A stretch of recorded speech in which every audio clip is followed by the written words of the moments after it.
Secundaria segundo grado. Lengua materna. Español. Miradas y perspectivas. Que los alumnos aprendan a distinguir entre los textos complementarios y los contradictorios y que sean capaces de explicar cuál es la diferencia entre un texto continuo, discontinuo y mixto. Hola amigas y amigos, bienvenidos a Aprende en Casa. En esta sesión abordaremos contenidos de la asignatura Lengua Materna Español, de segundo grado de secundaria.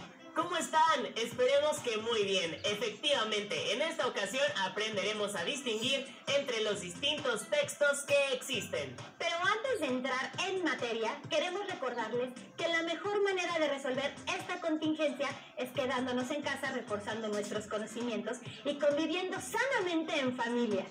Recuerden que esta es una buena oportunidad para estudiar en el hogar, descansar, divertirse y prepararse para el momento en que regresen a la escuela, donde podrán compartir tanto sus experiencias como sus aprendizajes con sus maestros y compañeros.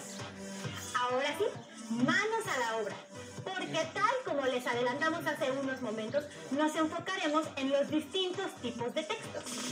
El objetivo es que aprendan a comparar una variedad de textos sobre un tema y que sean capaces de explicar cuál es la diferencia entre uno y otro. ¿Les parece si para empezar vemos en qué consisten los textos continuos, discontinuos y mixtos? ¡Corre video!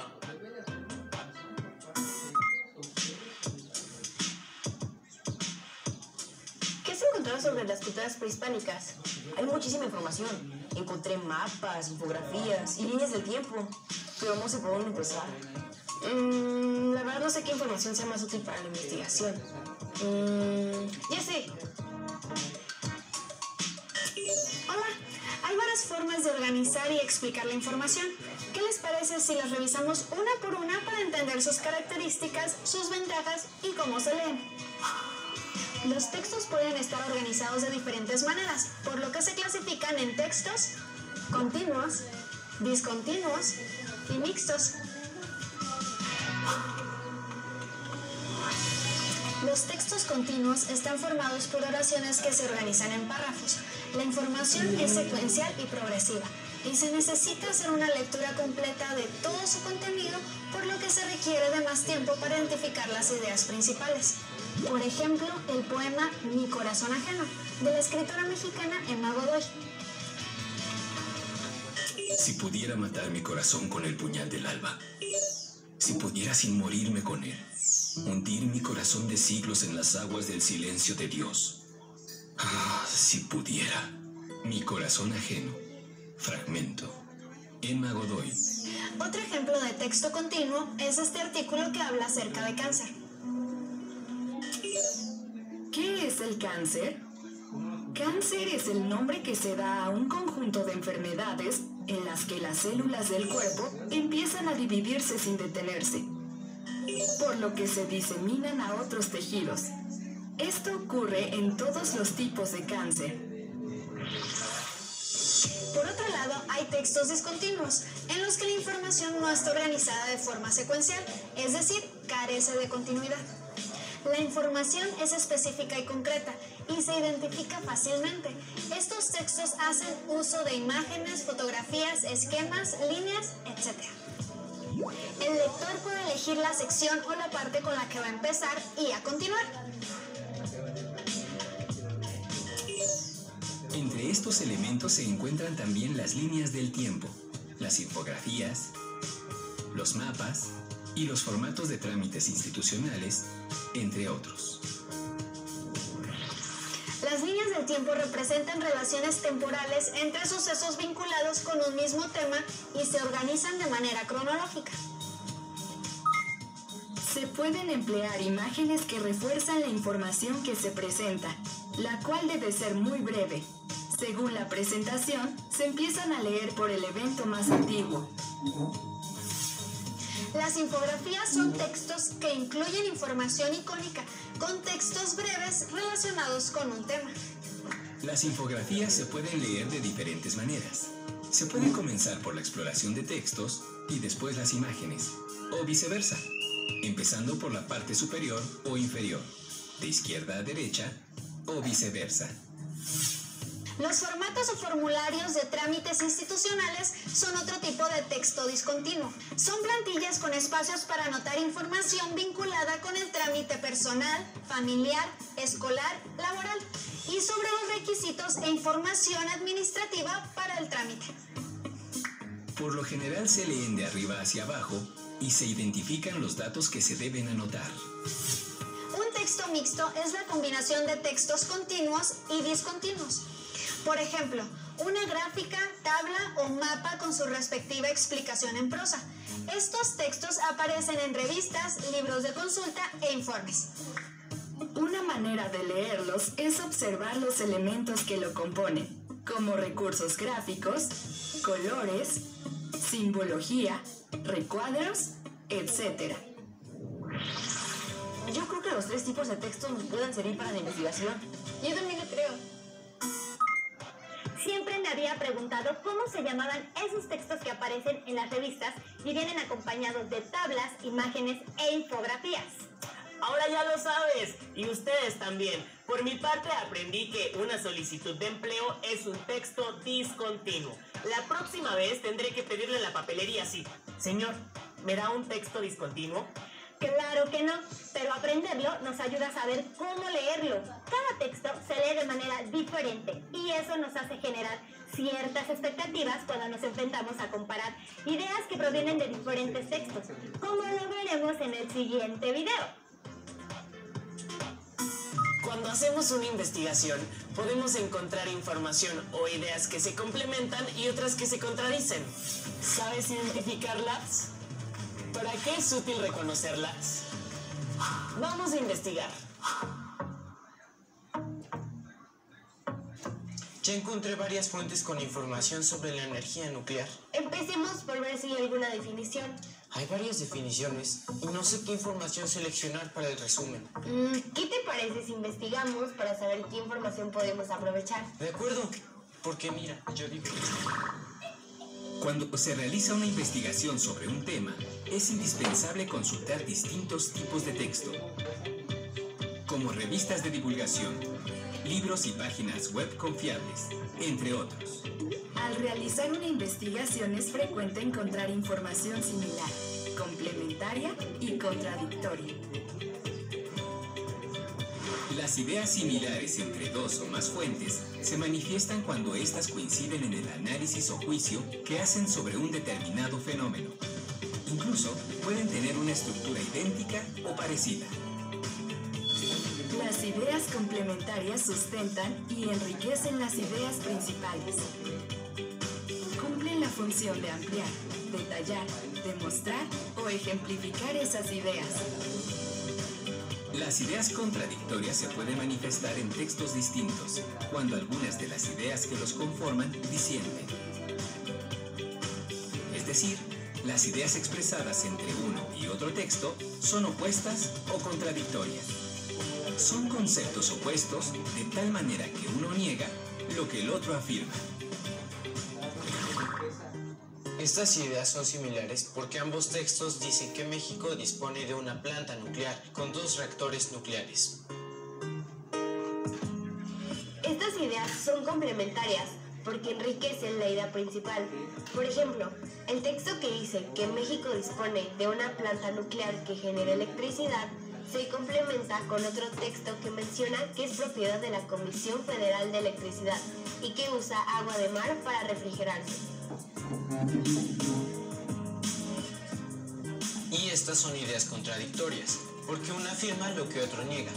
Escucha, en un texto dice que la planta nuclear de Laguna Verde es de las más inseguras a nivel mundial, y en otro texto se menciona que los protocolos de actuación de la planta nuclear están debidamente regulados, lo que quiere decir que es segura.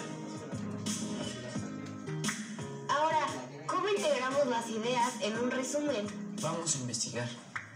Contraponer las ideas no significa necesariamente que un texto esté mal. De hecho, permite tener un panorama más amplio en el que se contrastan las ideas. Por lo tanto, cuando se lee o investiga, es importante identificar el desarrollo de las diferentes ideas que componen un texto. si hay similitud entre ellas y cómo se complementan para enriquecer el texto. Ya tenemos todo para elaborar nuestro resumen. Podemos iniciar con las ideas similares. Agregamos información complementaria con datos de interés. Y por último, retomamos ideas contradictorias para enriquecer el texto y proporcionar argumentos para la reflexión y el debate. Sí, ¿sabes? Eso estaría muy bien, porque... Qué importante es saber reconocer el tipo de ideas que nos presentan los textos cuando se hace una investigación. ¿Has identificado alguna de estas ideas en los textos que utilizas para tus investigaciones? ¿Tú crees que la energía nuclear es segura? Claro que es segura. Además, contamina muy poco, ¿no?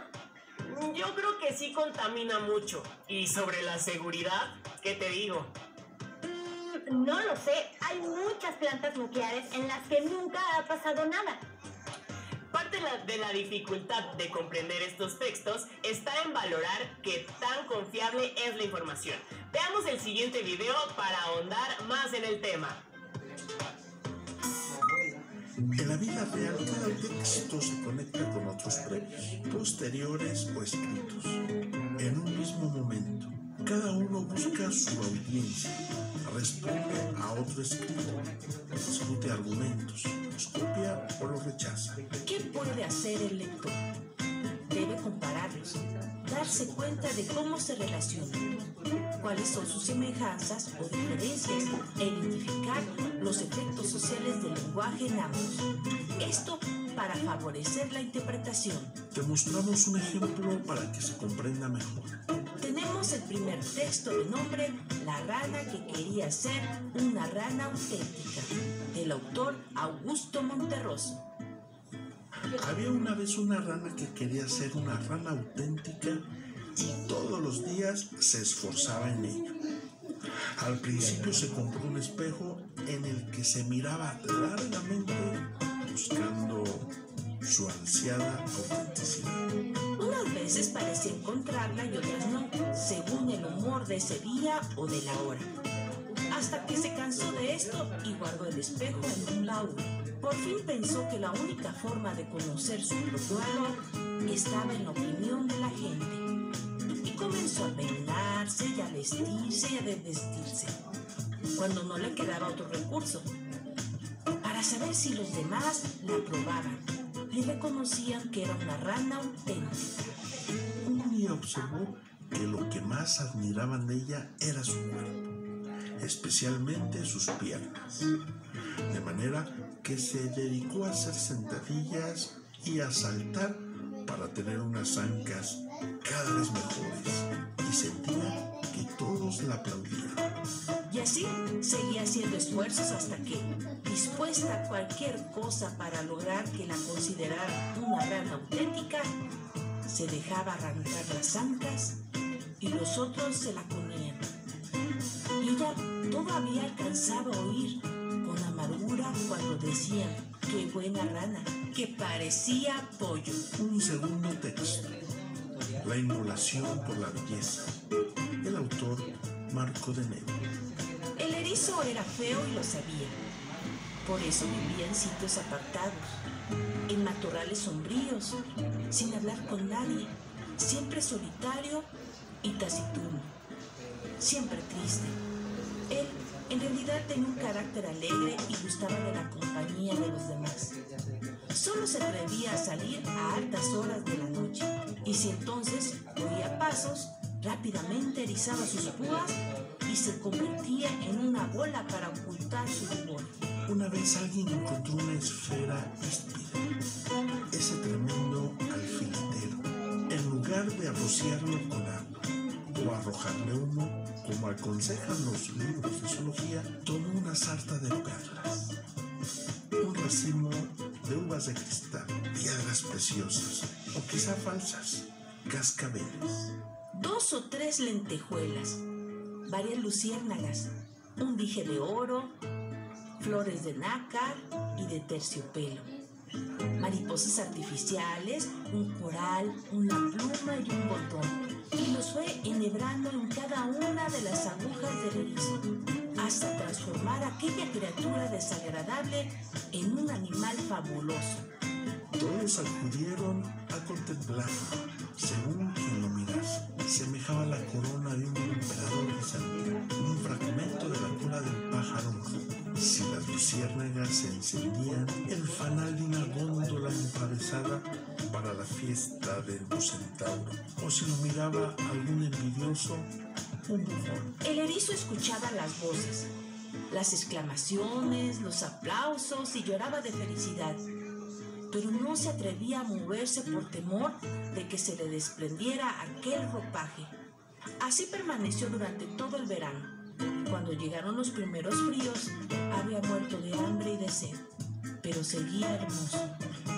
Ahora que conocemos ambos textos, podemos compararlos a partir de las siguientes preguntas. ¿Cuál es el nombre de ambos textos? ¿A qué género pertenecen? ¿A qué tipo de lector está dirigido? ¿Cuál es su intención? ¿Cuáles son las semejanzas y diferencias entre ambos? De tal suerte que al recuperar esta información, el lector se dará cuenta que hasta ahora comprende mejor el tema al que se refieren ambos textos. Y hasta aquí terminamos con esta estrategia para la interpretación de textos. Gracias por tu atención. Nos vemos pronto. ¡Pobre erizo! Sí, pobre erizo y pobre rana.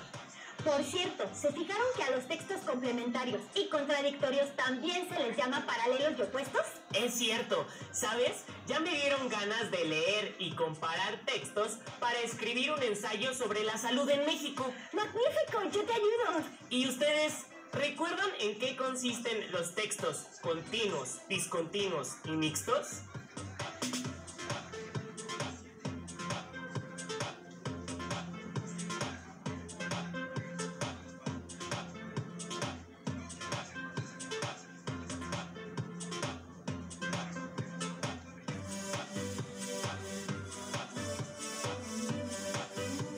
¿En qué se parecen y en qué se diferencian?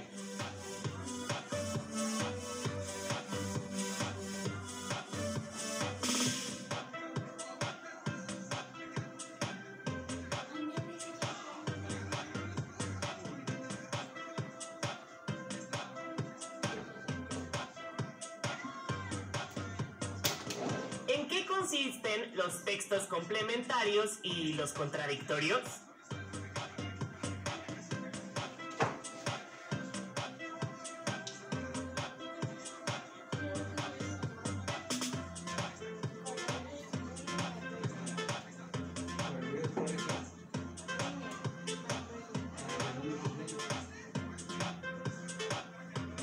¿Qué preguntas harían para distinguir entre ambos tipos de textos?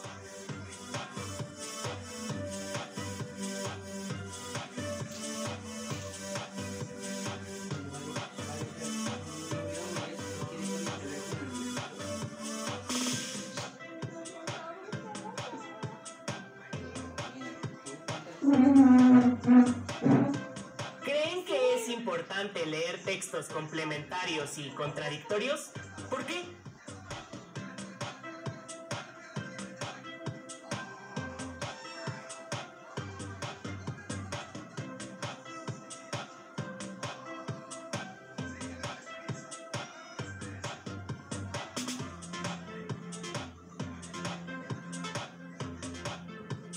Los invitamos a que conversen con algún familiar o con alguno de sus amigos y amigas para recordar algún tema donde tuvieron que enfrentarse a información complementaria o contradictoria.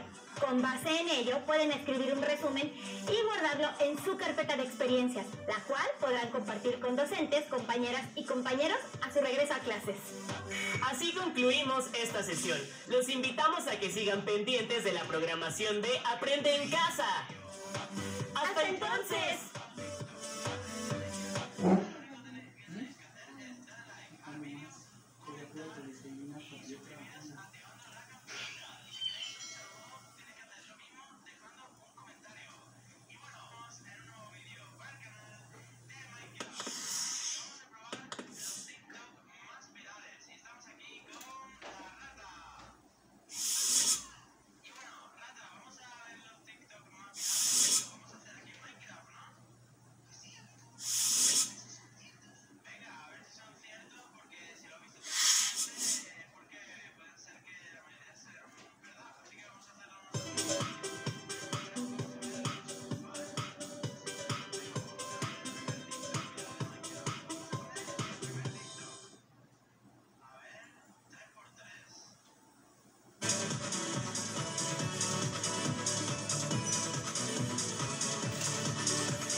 invitamos a conocer los programas de Aprende en Casa para secundaria, donde te mostramos lo más relevante de las asignaturas y los temas de cada grado.